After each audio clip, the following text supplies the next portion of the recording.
Welcome to the very first Plus à Chance chat, which is an extension of the column that I write on Google Plus. And the advice that I would give to anybody is if you write a column and give it a name in a language that you natively speak, so that you don't feel so awkward saying Plus à Change as I do. I wanted to I actually have it queued up here to play correctly, which is in a little primitive way here. Here we go. Plus ça change, plus c'est la même chose. So I think it's supposed to go something like that, which if you don't know French means the more things change, the more they remain the same. People keep coming in, and I'll just welcome them in, and then we'll talk. My guest today is Jeff Rutherford. And Jeff, I met a year ago at a book conference, at a conference called Book Camp. And I went there to give a presentation to talk about a lot of ebook statistics that I developed while trying to give ebooks away for 5 years. And I thought I was being pretty cool and non-corporate by telling everybody about these statistics. But it turned out Jeff was even more willing to be forthcoming. So we kind of had a showdown of, oh, you think those are the stats? You know, here are the real stats. So I want to pass it over to Jeff and have him tell a little bit about your company, which I also can't produce. And unfortunately, I don't have an MP3 of anybody saying it. So over to Jeff for a second. That's fine. The name of the company is Delabar Publishing, and it's basically, someone asked me the other day on Twitter where the name came from, and it's no big secret. I actually live on a street named Delabar Avenue, and so when I was trying to come up with the name for my ebook publishing company, it came to mind. I like the ring. I like the sound of the name. So yeah, we met at Book Camp.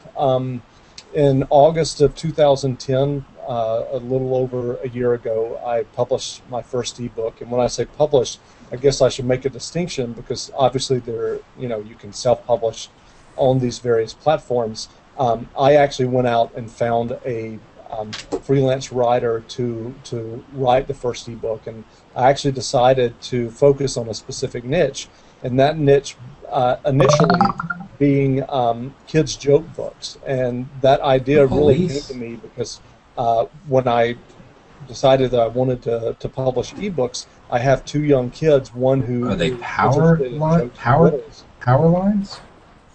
Hey, Ed. Hey. How's it going? Right. So we're just Jeff's telling us a little bit about his ebook publishing company, and then I have somebody who turned off their video but is still talking. So I don't know what I'm going to do. Wait, I think I can mute their mic. Wait. Oh, I can. Okay, so that's good. So welcome to the inaugural one. It's got all the glitches that you would expect. So Jeff, in August of 2010, you start publishing ebooks, and you start with a joke book, which you got a freelance writer to write. Yep. Go ahead. I went out. I found a cover designer. And I found an ebook formatter. I think ebook formatting is very important, even for these joke books, which feature about 100 jokes. I think that it's imperative that they look good if someone buys it on a Kindle or an iPad or whatever device. And so I since then have published multiple kids' joke books on Kindle, Nook, iPad, and Kobo as well. And in a year I've sold 10,000 ebooks, not just kids books. So, we can talk about other niches that I've decided to focus on as well. Yeah, one of the things I'm interested in is that you started with the for lack of a better term, would be called novelty books, I suppose. But you actually, more recently, have reprinted an old crime book, correct? Could you tell me a little bit about that? I don't know that much about it. Yeah, sure. And I think it is interesting, you mentioned about novelty books. I think if you actually look back, at the history of paperback publishing, a lot of the early paperback publishers, they started out publishing kind of novelty books to basically build their business, and then they moved into more serious publishing. So in terms of the crime book, I published a book called Hard City by Clark Howard, which I definitely recommend you at least check out the free sample on Kindle and iPad. Clark Howard has published 20 novels, and no, he's not the Clark Howard of personal finance fame. He's a mystery and suspense writer. He's also published over 200 short stories, and has won many short story awards from Ellery Queen magazine. He also won the Edgar Allan Poe Award from the Mystery Writers of America. In 1990, I was a student at the University of Georgia, and I was in the library, and I was looking at a new release shelf and just saw this book, Hard City, and picked it up. And over the years, I've bought multiple copies. It's been long out of print. In fact, it was never even published in paperback. And it's basically a coming of age novel set in late 1940s Chicago about a kind of pre-teenager who basically gets kicked out of his house by his mom and ends up living on the streets of Chicago. And it is semi-autobiographical, which I discovered, after reading the novel. And so when I started publishing and having success with the joke books, I started looking around and figuring out, what I wanted to do next. So I tracked down the author via the Mystery Writers of America, got his contact info, and contacted him and said, why don't we, I know that Hard City is not available as an ebook. Would you be interested in working with me to get it back in print for a new generation of readers? He didn't know me from Adam, so to speak, but I kind of laid out my qualifications and what I had done thus far in ebook publishing, and he called me about 3 or 4 weeks later and said, yeah, let's do it. So we've published Hard City, and I'm actually in the process. I'm going to be publishing a multi-volume collection of his short stories. And we're starting out with stories that were published in the 1960s, and we're going to do one volume of those, and then we're going to do each decade moving forward. And that's kind of been an interesting process, because obviously he does not have any digital files of stories that he wrote and were published in the 1960s. So I have the physical magazines and worked with the company to scan them in, and now I have a proofreader going over them, and I'll be publishing that probably in the next few months.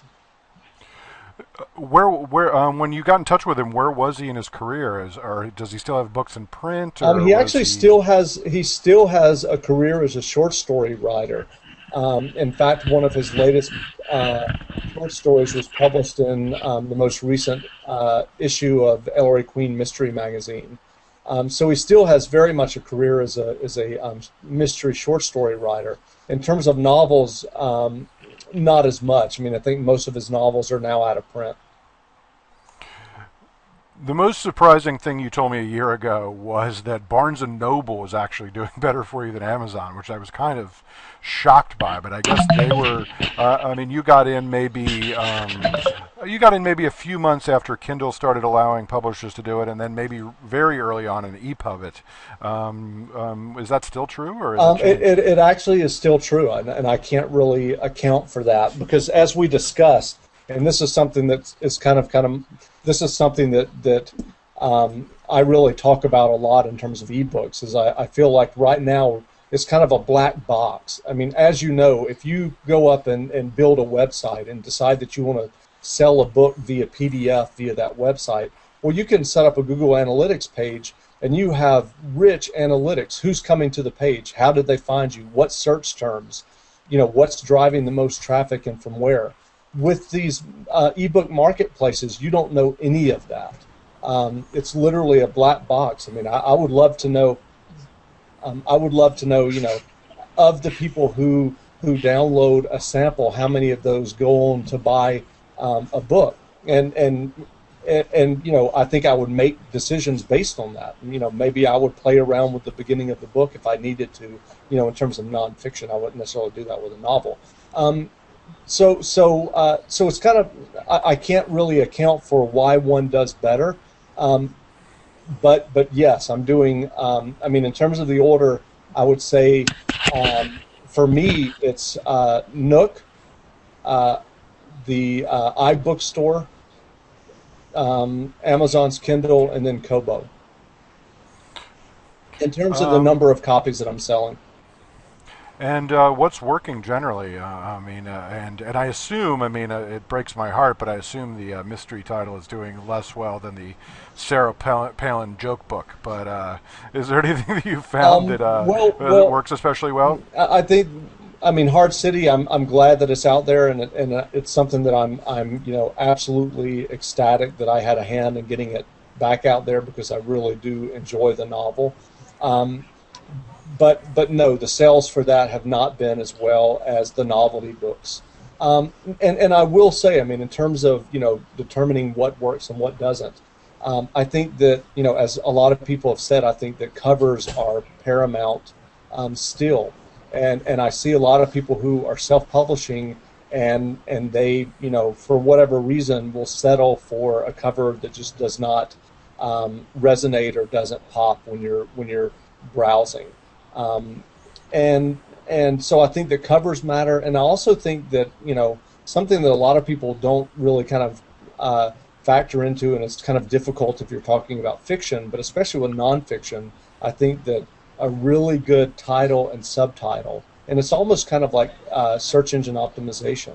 I'm not talking about coming up with titles that are just kind of word stuffing, but coming up with titles that are intriguing, but also have the words that people may be searching for. I think all of those are important. And the last point that I was going to make, and I've seen this through the sales of the ebook, I think there's certainly something to be said for kind of the whole concept of sales beget sales. And what I mean by that is once you have a book that starts selling, and I'm talking about Amazon is what I have in mind specifically, once you have a book that starts selling via the Kindle and your book starts showing up on the various kind of niche bestseller lists that they have, not just the top 100, but they break it down by genre and even sub-genre.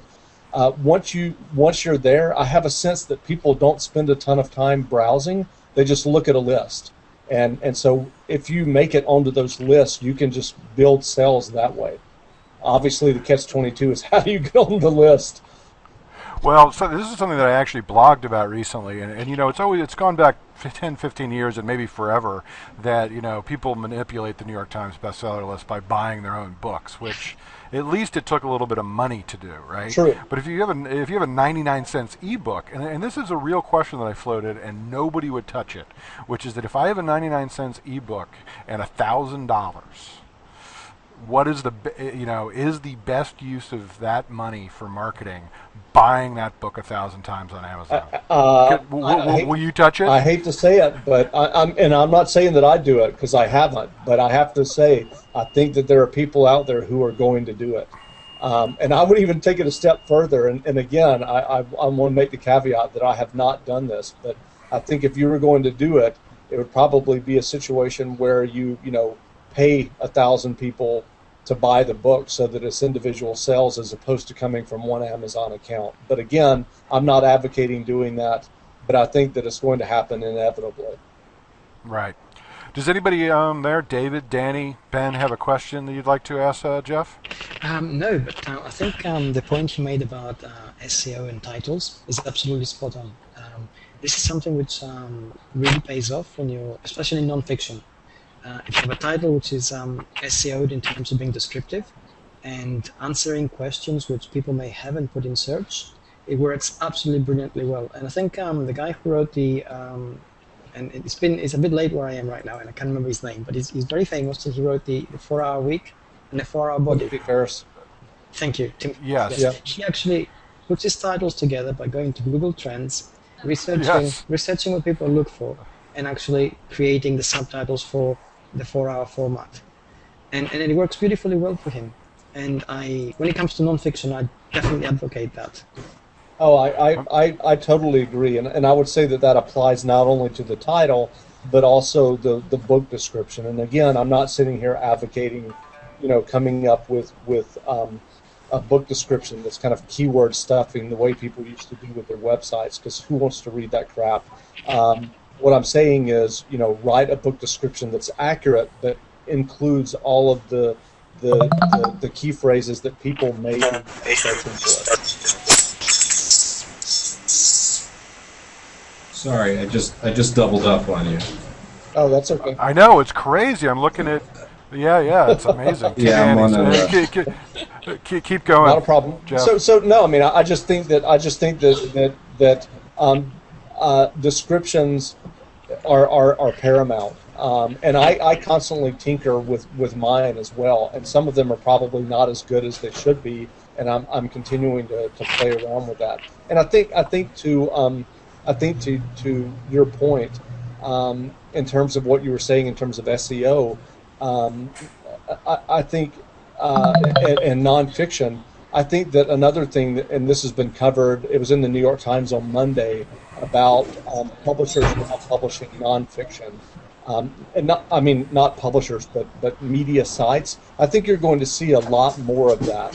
And they were using the specific example of Huffington Post. And I know we're kind of veering off from titles and SEO, but I think that you're going to see more and more ebook publishers come from media sites because they have the content that people are interested in. For example, I think it makes for interesting. I think it makes for interesting content. Frankly, one of the ideas that I have, and I still haven't decided whether I'm going to do this or not because frankly, I'm doing this to obviously make money, and I'm not sure if there's enough of an audience there.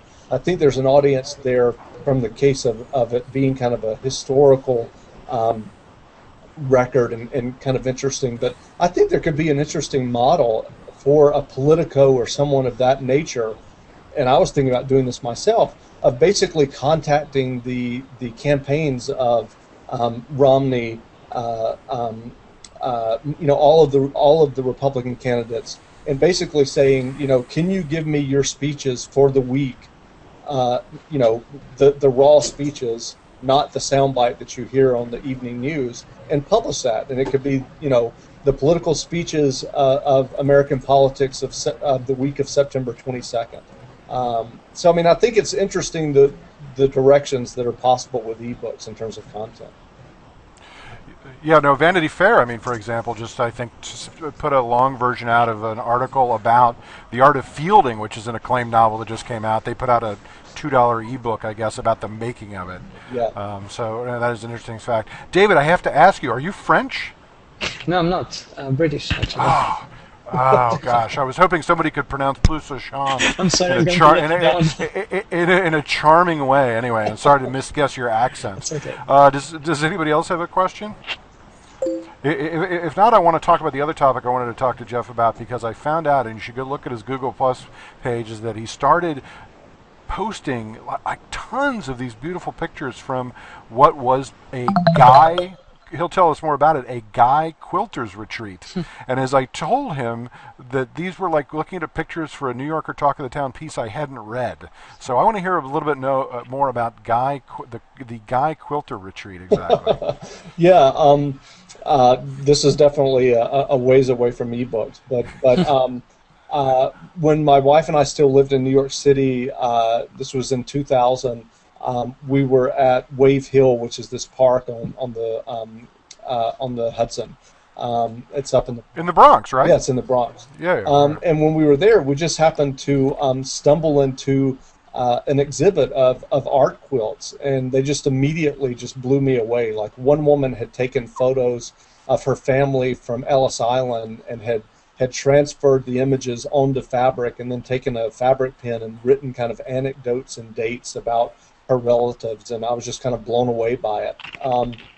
And I've always had kind of the personality that if I'm interested in something, I just, I go ahead and pursue it. So I'd always had an interest in visual arts, but I'm not much of a painter or a drawer. So a few years after that, I had the opportunity to take a quilt class, and I did. And obviously, without saying, it's a craft that's traditionally, in terms of gender, has been primarily done by women, and that's still the case.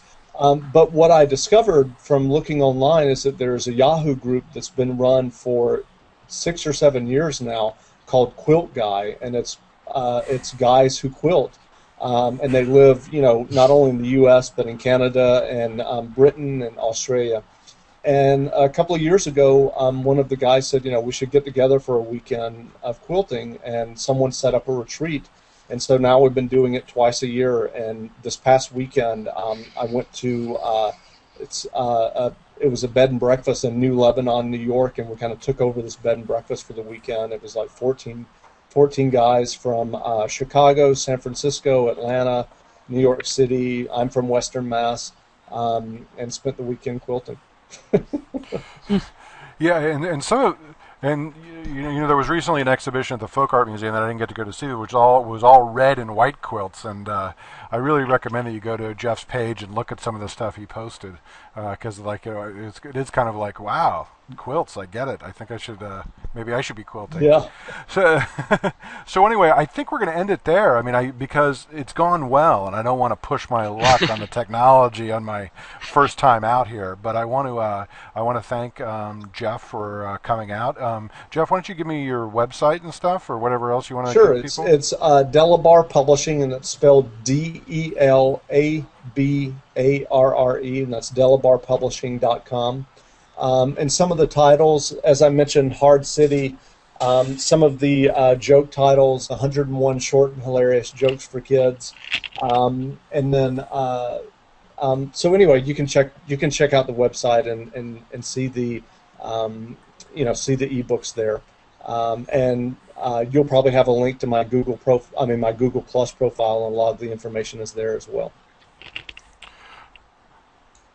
All right, okay. Great. Thanks for everybody who showed up. I think I'm going to do it next week at the same time and with another guest. And if you just hang around for a second, I'm just going to turn the record button now, but you don't have to run off if you don't want to. I'm going to stop recording.